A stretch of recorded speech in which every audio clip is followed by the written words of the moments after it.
ଜୟ ଜଗନ୍ନାଥ। ଶୁଭ ସକାଳ ଦର୍ଶକ ବନ୍ଧୁ। ଚାଲନ୍ତୁ ଆଜି ଦିନର କିଛି ଗୁରୁତ୍ୱପୂର୍ଣ୍ଣ ଖବର ଉପରେ ନଜର ପକାଇବା। ତା ପୂର୍ବରୁ ଆମ ଚ୍ୟାନେଲକୁ ନୂଆ ଆସିଥିଲେ ଚ୍ୟାନେଲକୁ ସବସ୍କ୍ରାଇବ କରି ପାଖରେ ଥିବା ବେଲ୍ ଆଇକନକୁ କ୍ଲିକ୍ କରି ନିଅନ୍ତୁ। ପ୍ରଥମ ଖବର, କମିଲା ଏକ୍ସାଇଜ ଡ୍ୟୁଟି। ବିଶ୍ୱ ଶକ୍ତି ସଙ୍କଟ ମଧ୍ୟରେ କେନ୍ଦ୍ର ସରକାରଙ୍କ ପକ୍ଷରୁ ଏକ୍ସାଇଜ ଡ୍ୟୁଟି କମାଯାଇଛି। ପେଟ୍ରୋଲ ଲିଟର ପିଛା ଏକ୍ସାଇଜ ଡ୍ୟୁଟି 13 ଟଙ୍କାରୁ 3 ଟଙ୍କାକୁ ହ୍ରାସ କରାଯାଇଛି। ସେହିପରି ଡିଜେଲ ଉପରେ କୌଣସି ଏକ୍ସାଇଜ ଡ୍ୟୁଟି ଲାଗିବ ନାହିଁ। ପୂର୍ବରୁ ଡିଜେଲ ଉପରେ ଏକ୍ସାଇଜ ଡ୍ୟୁଟି 10 ଟଙ୍କା ରଖାଯାଇଥିଲା। ଏନେଇ ପ୍ରଧାନମନ୍ତ୍ରୀ ନରେନ୍ଦ୍ର ମୋଦିଙ୍କୁ ଧନ୍ୟବାଦ ଦେଇଛନ୍ତି ମୁଖ୍ୟମନ୍ତ୍ରୀ ମୋହନ ଚରଣ ମାଝୀ ଓ କେନ୍ଦ୍ରମନ୍ତ୍ରୀ ଧର୍ମେନ୍ଦ୍ର ପ୍ରଧାନ। ପରବର୍ତ୍ତୀ ଖବର, ମୁଖ୍ୟମନ୍ତ୍ରୀଙ୍କ ସମୀକ୍ଷା ବୈଠକ। ରାଜ୍ୟରେ ଆବଶ୍ୟକତା ଅନୁଯାୟୀ ପେଟ୍ରୋଲିୟମ, ଗ୍ୟାସ୍ ଓ ଅନ୍ୟାନ୍ୟ ସାମଗ୍ରୀ ମହଜୁଦ ଅଛି। ରନ୍ଧନ ଗ୍ୟାସର କୃତ୍ରିମ ଅଭାବ ସୃଷ୍ଟି କରି ଯେପରି ଅତ୍ୟାବଶ୍ୟକ ଦ୍ରବ୍ୟଗୁଡ଼ିକର କଳାବଜାରୀ ନ ହୁଏ, ସେଥିପ୍ରତି ସଜାଗ ରହିବା ସହିତ ରାଜ୍ୟବ୍ୟାପୀ ଚଢ଼ାଉ କରି ଅସାଧୁ ବ୍ୟବସାୟୀଙ୍କ ବିରୋଧରେ ଦୃଢ଼ କାର୍ଯ୍ୟାନୁଷ୍ଠାନ ନେବା ପାଇଁ ମୁଖ୍ୟମନ୍ତ୍ରୀ ନିର୍ଦ୍ଦେଶ ଦେଇଥିଲେ। ପରବର୍ତ୍ତୀ ଖବର, ସପ୍ତାହ ଯାଏଁ ରାଜ୍ୟରେ ବିଜୁଳି ଘଡ଼ଘଡ଼ି। ଆସନ୍ତା ସପ୍ତାହ ଯାଏଁ ରାଜ୍ୟରେ କାଳବୈଶାଖୀ ପ୍ରଭାବରେ ଝଡ଼ ବର୍ଷା ହୋଇପାରେ। ବିଭିନ୍ନ ସ୍ଥାନରେ ସ୍ୱଳ୍ପରୁ ମଧ୍ୟମ ଧରଣର ବର୍ଷା ହୋଇପାରେ। କୁଆପଥର ସହ ବର୍ଷା ଓ ବିଜୁଳି ଘଡ଼ଘଡ଼ି ଡରାଇବ। 30ରୁ 50 କିଲୋମିଟର ବେଗରେ ପବନ ବି ବହିପାରେ, ଏଭଳି ପୂର୍ବାନୁମାନ କରିଛି ପାଣିପାଗ ବିଭାଗ। ପରବର୍ତ୍ତୀ ଖବର, କେନ୍ଦ୍ର ସରକାରଙ୍କ ବଡ଼ ଘୋଷଣା। ଏଣିକି 15 ଦିନରେ ହେବ ତୈଳ ଦରର ସମୀକ୍ଷା। ସିବିଆଇସି ଅଧ୍ୟକ୍ଷ ବିବେକ ଚତୁର୍ବେଦୀ ଏନେଇ ସୂଚନା ଦେଇଛନ୍ତି।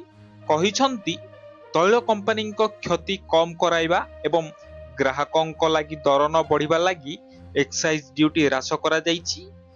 ବିବେକ ଚତୁର୍ବେଦୀ କହିଛନ୍ତି, ଅନ୍ତର୍ଜାତୀୟ ବଜାରରେ ଅଶୋଧିତ ତୈଳ ଦର ମଧ୍ୟପ୍ରାଚ୍ୟ ଯୁଦ୍ଧ ପାଇଁ ବଢ଼ି ଚାଲିଛି। ସରକାର ତୈଳ ଆମଦାନୀ ଓ ଘରୋଇ ବ୍ୟବହାରକୁ ନେଇ ପ୍ରତି 15 ଦିନରେ ଦର ସମୀକ୍ଷା କରିବେ। ପରବର୍ତ୍ତୀ ଖବର, ପୁଣି କୋଭିଡ ପରି ଲାଗିବ କି ଲକଡାଉନ? ଭାରତରେ ଲକଡାଉନ ନେଇ ହେଉଥିବା ଚର୍ଚ୍ଚା ସମ୍ପୂର୍ଣ୍ଣ ମିଥ୍ୟା ବୋଲି ଗୁରୁବାର କେନ୍ଦ୍ରମନ୍ତ୍ରୀ ହରଦୀପ ସିଂ ପୁରୀ କହିଛନ୍ତି। ସେ ଏକ୍ସରେ ଏକ ପୋଷ୍ଟରେ କହିଛନ୍ତି, ବିଶ୍ୱ ପରିସ୍ଥିତି ପରିବର୍ତ୍ତନଶୀଳ ରହିଛି ଏବଂ ଭାରତ ସରକାର ଶକ୍ତି ଯୋଗାଣ ଶୃଙ୍ଖଳା ଏବଂ ଅତ୍ୟାବଶ୍ୟକ ସାମଗ୍ରୀ ବିକାଶ ଉପରେ କଡ଼ା ନଜର ରଖିଛନ୍ତି। ପ୍ରଧାନମନ୍ତ୍ରୀ ମୋଦିଙ୍କ ନେତୃତ୍ୱରେ ଆମ ନାଗରିକମାନଙ୍କ ପାଇଁ ଇନ୍ଧନ, ଶକ୍ତି ଏବଂ ଅନ୍ୟାନ୍ୟ ଗୁରୁତ୍ୱପୂର୍ଣ୍ଣ ଯୋଗାଣର ନିରନ୍ତର ଉପଲବ୍ଧତା ସୁନିଶ୍ଚିତ କରିବା ପାଇଁ ସମସ୍ତ ଆବଶ୍ୟକୀୟ ପଦକ୍ଷେପ ନିଆଯାଉଛି। ପରବର୍ତ୍ତୀ ଖବର, ଯୁଦ୍ଧକୁ ଓହ୍ଲାଇବେ 12 ବର୍ଷର ପିଲା। ଇରାନ ଇସ୍ରାଏଲ ମଧ୍ୟରେ ଯୁଦ୍ଧ ଚାଲିଛି। ଆମେରିକା ଇରାନରେ ଗ୍ରାଉଣ୍ଡ ଆକ୍ରମଣ ପାଇଁ ପ୍ରସ୍ତୁତ ଚଳାଇଛି। ଅନ୍ୟପଟେ ଇରାନ ଯୁଦ୍ଧରେ ସେନାକୁ ସହାୟତା ପାଇଁ 12 ବର୍ଷର ପିଲାଙ୍କୁ ସାମିଲ କରିବାକୁ ବିଚାର କରୁଛି। ଏଥିପାଇଁ ଇରାନ ସରକାର ସେନାରେ ସାମିଲ ଲାଗି ବୟସ ସୀମା ହ୍ରାସ କରିଛି। ପରବର୍ତ୍ତୀ ଖବର, ଭାରତ ପାଖରେ ଅଛି 60 ଦିନର ତେଲ। ଦେଶର ସମସ୍ତ ରିଫାଇନାରୀ 100%ରୁ ଅଧିକ କ୍ଷମତାରେ କାମ କରୁଛନ୍ତି ଏବଂ ତୈଳ ଯୋଗାଣ ପୁରା ସ୍ଥିର ରହିଛି। ଭାରତ ପାଖରେ 74 ଦିନ ପାଇଁ ତୈଳ ସଂରକ୍ଷିତ କରି ରଖିବା ପାଇଁ କ୍ଷମତା ରହିଛି, କିନ୍ତୁ ଏବେ ଭଣ୍ଡାରଗୁଡ଼ିକରେ 60 ଦିନ ତୈଳ ରହିଛି। ଅଶୋଧିତ ତୈଳ, ରିଫାଇଣ୍ଡ ଦ୍ରବ୍ୟ ଓ ରଣନୀତିକ ଭଣ୍ଡାରରେ ଥିବା ତୈଳକୁ ମିଶାଇଲେ ଦେଶ ବିନା ଆମଦାନୀରେ 60 ଦିନ ଚାଲିପାରିବ। ଅଧିକାରୀମାନେ କହିଛନ୍ତି ଯେ ପଶ୍ଚିମ ଏସିଆ ଯୁଦ୍ଧ 27 ଦିନରେ ପହଞ୍ଚିଥିଲେ ହିଁ ଦେଶର ସମସ୍ତ ନାଗରିକଙ୍କୁ 2 ମାସ ଯାଏଁ ତୈଳ ଯୋଗାଇବାକୁ ସରକାର ସକ୍ଷମ।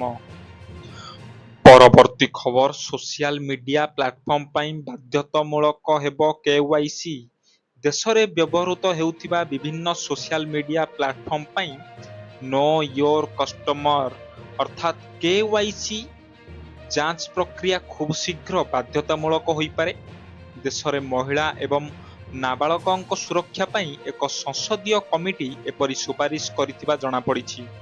ଏଠାରେ ଉଲ୍ଲେଖଯୋଗ୍ୟ ଯେ ବହୁଦିନ ଧରି ନାବାଳକଙ୍କୁ ସୋସିଆଲ ମିଡିଆ ପ୍ଲାଟଫର୍ମ ପାଖରୁ ଦୂରେଇ ରଖିବା ପାଇଁ ଦେଶରେ ଆଲୋଚନା ଜାରି ରହିଛି। ସଂସଦୀୟ କମିଟି କେନ୍ଦ୍ର ଗୃହ ମନ୍ତ୍ରଣାଳୟ ସହ ସୂଚନା ଏବଂ ପ୍ରସାରଣ ମନ୍ତ୍ରଣାଳୟ ଆଗରେ ଏହି ଗୁରୁତ୍ୱପୂର୍ଣ୍ଣ ସୁପାରିଶ ଆଗତ କରିଛି। ପରବର୍ତ୍ତୀ ଖବର ଓଡ଼ିଶା ପାଇଁ ରେଲୱେର ବଡ଼ ଉପହାର। ବିଗତ କିଛି ବର୍ଷ ମଧ୍ୟରେ ରେଳ ବଜେଟରେ ଓଡ଼ିଶାକୁ ଦିଆଯାଇଛି ବ୍ୟୟବରାଦ ଉଲ୍ଲେଖନୀୟ ଭାବେ ବୃଦ୍ଧି ପାଇଛି।